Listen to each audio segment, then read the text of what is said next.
polar, non-polar. In pH, you can talk about base versus acids.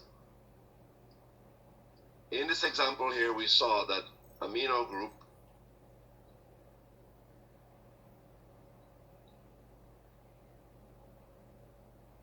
in this example here, the amino group NH2 is a base because it accepts hydrogen ions.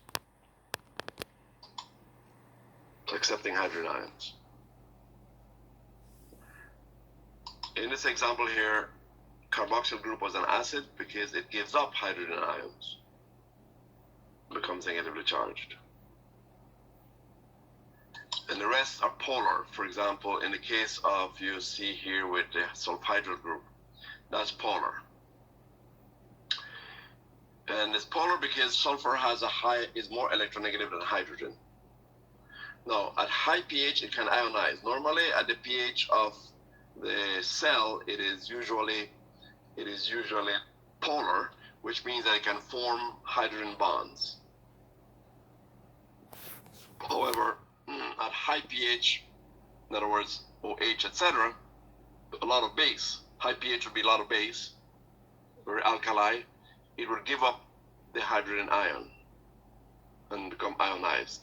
But at the activity of the cell, it usually is not ionized, just polar, excuse me. The seventh group in the lot here is the phosphate group. And the phosphate group is called a PO4. RPO4. You'll see that in the PowerPoint. P for phosphate, O4 for 1, 2, 3, 4 different oxygen groups. This can act both as a base or as an acid. On the right hand side here, you will see we are in the position where it's ionized. See there's negative charges in there? Actually, so we are on the top part where it's ionized. We're going to deionize it twice. Once for this oxygen and again for that oxygen. So that got a proton, it's deionized. This one gets a proton, it's deionized. So now we're at the bottom here, non-ionized. Let's ionize it again. We'll remove a proton. So here it's acting as a base, as an acid. So that lost one. Ionize it again. It's acting as an acid, giving up protons. So ionized version again up at the top.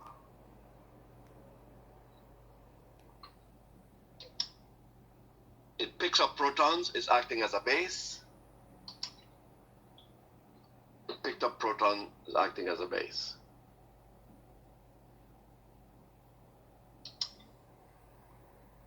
Acting as an acid, giving up protons.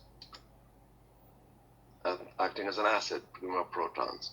You find this a lot in red blood cells, where it helps to buffer the blood.